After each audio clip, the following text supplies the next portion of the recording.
Hey everyone, Sonic Boston at Anyone here, and welcome back to another comic book review. Today I'm going to be reviewing the fourth and final issue of Sonic the Hedgehog Imposter Syndrome.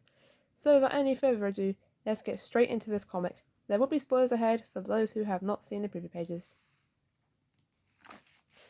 We start off on that spaceship during the arc of the Metal Virus, and Starline is talking to Dr. Eggman, back obviously when they were teamed up. And Starline, once again questioning his methods, asks about the theme parks and why he built so many of them, to which Eggman replies that he likes them. Starline adds his own comment saying that they aren't remotely practical. All that time and resources could be used more economically. Eggman turns to the Doctor and says that he makes it what he wants it to be. If he wants his enemy's last moments to be your happiness, then that's what he'll make happen.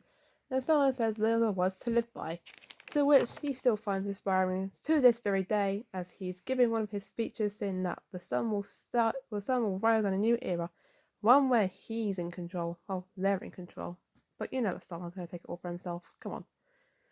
Then he says they'll control the narrative. He will guide the people of this world out of their complacency. And today begins his glorious age in chaos and transformation. Starline, turning to Surge, asks if she's ready, to which she says, "Let's do it, Doc."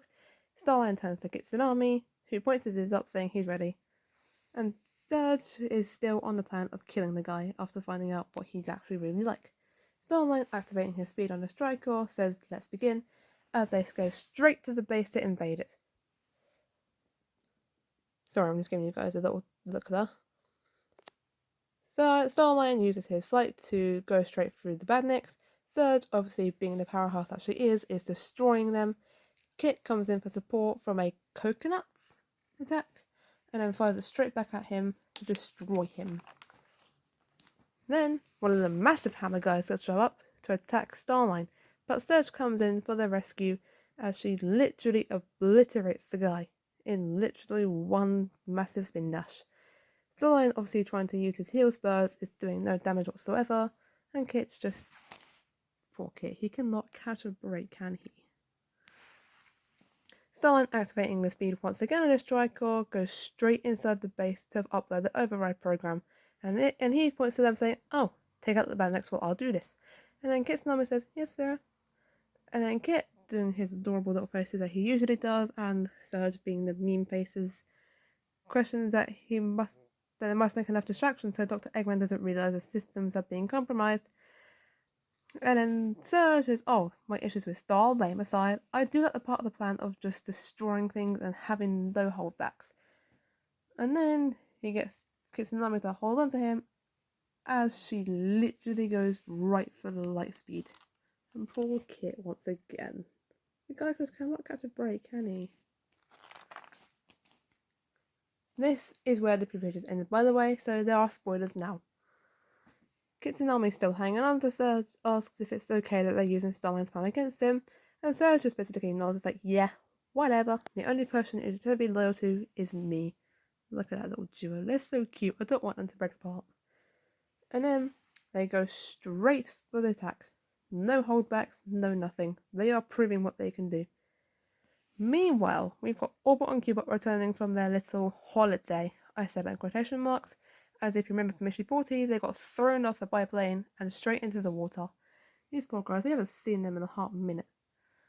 And then they're like, "Oh, do people get in trouble for our little vacation without asking permission?" Orbot is just like, "Oh, 50-50 odds, he didn't even notice we were gone." And Queebot says, "Oh, if he did." And Orbot's like, "Oh, that was nice knowing you." To which Eggman obviously hears him saying, "Where the hell have you two been?" And then Queebot is about to let out what happened, and then Orbot just kind of smacks him, telling him to shut the fuck up. Orbot goes up to Eggman, saying that what he means is that we're conducting reconnaissance and more reconnaissance. I did not read that right whatsoever, I'm sorry. So Eggman kind of waves his hand, he's like, "Whatever, just log back into the network and get me a strip. I'm getting reports Sonic and Tails are making a mess." But we all know that's not the case. And so does Eggman. Now, Orbot is hacking into the files, well, not hacking, but you know what I mean. As he's going through the files, saying that they match Sonic and Tails profiles, but the details are incongruent. And Eggman's like, what the hell do you mean?" And he pulls it up, showing Surge and Kit, I believe, doing poses from Sonic Adventure. And Eggman questions Orbot, like, do at least do at least 2 people. And Orbot says, oh, they're not on the file, so they can't agree whether they are Sonic and Tails or not, but we can see that they indeed are not. But Eggman obviously does not know that. And he says, oh, I'll just have to deal with this Pecky Speedstars and their bratty companions through. And then we have got Surge once again being all cocky like Sonic is, being like, oh, this is all Eggman has to offer. The only reason he hasn't won is because he clearly isn't trying. But then she gets blown away, not by Sonic, but by Metal Sonic, and she slams her straight into the wall by her throat. That seems to be one of Metal Sonic's very cool attacks, I'm not gonna lie. And Surge, not being terrified, actually gets very excited. Finally, a challenge, as she literally goes straight for the attack on this guy. And she seems to be holding her own kind of well until Metal Sonic managed to catch her foot and smash her straight into the ground face first. She tries a spin dash, Metal Sonic blocks it using the little shield that he had from issue 29. And Surge gets knocked back into Kit, saying, oh, support me already. And he's like, oh, I am. And then Surge is like, in the fight, stupid. And then Metal Sonic bursts straight for Surge. And then Surge does this. You want to be the real Sonic? You ain't got the heart and you ain't got the soul. Because that she believes that she is to be Sonic's replacement, but Metal Sonic believes to be the real Sonic. That's what he believes anyway. And you can see them doing the strange Isn't It reference from the Sonic OVA, which is, by the way, one of my favourite things in Sonic. And Metal Sonic smashes his hand straight into her stomach, and he literally looks like he's literally about to kill her. Like he's about to take her down. But then Kitsunami comes in for the rescue, wrapping his hand up in water, and Surge, being once again quite cocky, says, and you haven't got the backup. Kitsunami tries to hold his own against Metal Sonic, but the poor guy just gets smashed into the ground. Poor guy, why can't he catch a break? Surge goes straight for the spin attack on Metal Sonic's head, tries once again to attack her, only to get caught by Kitsunami once again, to which he says, nice catch, drown the guy. And then as Kitsunami, with his glowing eyes, has got Metal Sonic in a water shield, Surge is in her tornado attack like a fucking Tasmanian devil. She is powered up and she looks so cool in this panel. And then she activates her attack as Metal Sonic is down. He has lost to the likes of these two. But it just goes to show how absolutely powerful they are.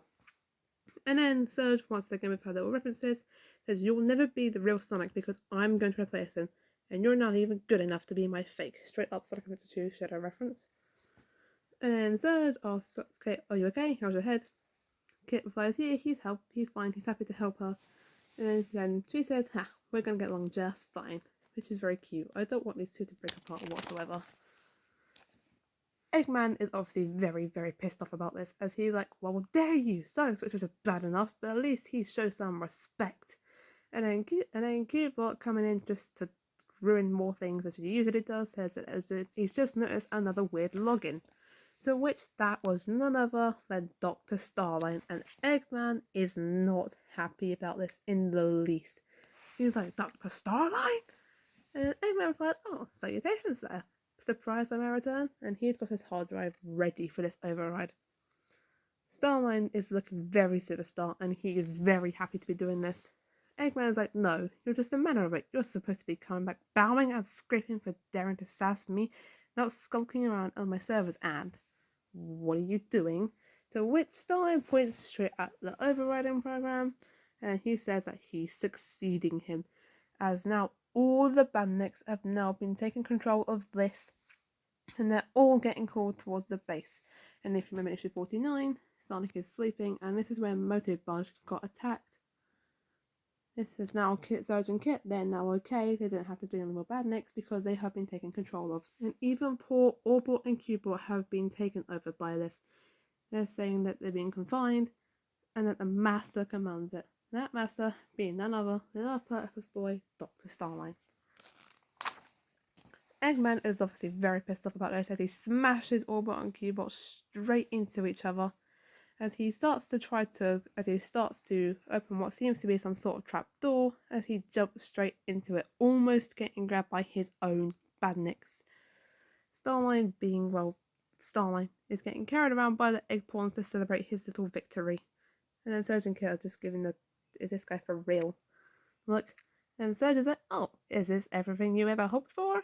And then Starline crying with happiness, saying that he's bittersweet as he imagined. And he's going straight for the main base where the signal is coming from. This is what he wanted. This is everything he wanted in the first place. As Robotic Keyboard welcomed the guy into his new room. Starline is looking at his throne that he's now taken control of, and Orbot asks, oh, what do you want us to do now, boss? And Starline says, transmit the override code across the Eggnet. Bring every bandit in my Starline empire to me. This is his empire now. This isn't Dr. Eggman's, this is his. We see a panel from issue 49 with Sonic and Tails and Bell running after Bodobud, who was sadly gone. Rest in peace. Sonic will undoubtedly notice and intervene. Serge and Kit are already waiting for him. And Sonic says, oh, this is how it's done. Patience, planning, and preparation. Every valuable accounted for and controlled. Tonight, his meal is victory. He thinks that he has won this. Well, we'll have to find that out in issue 50, won't we? And then Keybot says, oh, Eggman squashed us before escaping after Starline questions what the hell happened to them. To which Starline obviously freaks out. It's like, escaped where? Where did he go? And then they reply, oh, his personal shoot to the Memorial Garage. The display museum hasn't been finished yet. And then Starline just kind of had that moment of relief. Perfectly manageable thanks to my previous planning. So he's already prepared for this. And we see this room of just huge bandits, Eggman, and loads of other little machineries and Easter eggs. He says whatever he uses will be taken over once he goes online. They send a detachment to gently take him into custody. So this guy is literally going to get taken hostage by his own creations. It's awesome. And he said he thought he'd have time to refurbish every single one of these, but this one bandit will have to do. And as we hit our last page, Kitson then points out that there's an incredible amount of bandits. So she's like, she could take them, because obviously she thinks she's cocky, which she is.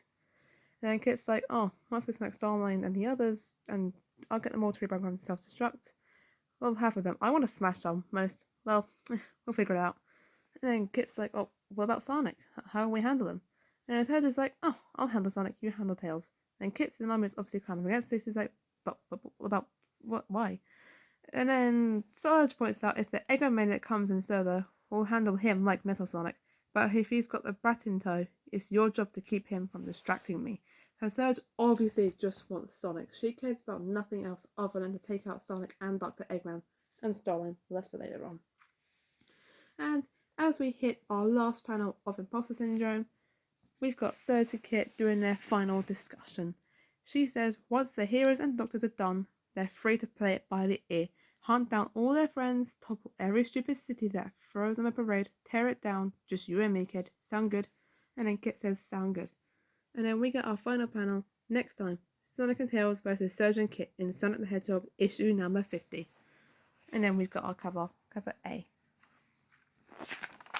And that was it. So we've got our Sonic Letter Squad if you had a quick look at that. And then we've got all our covers. We've got cover A here, the one I have.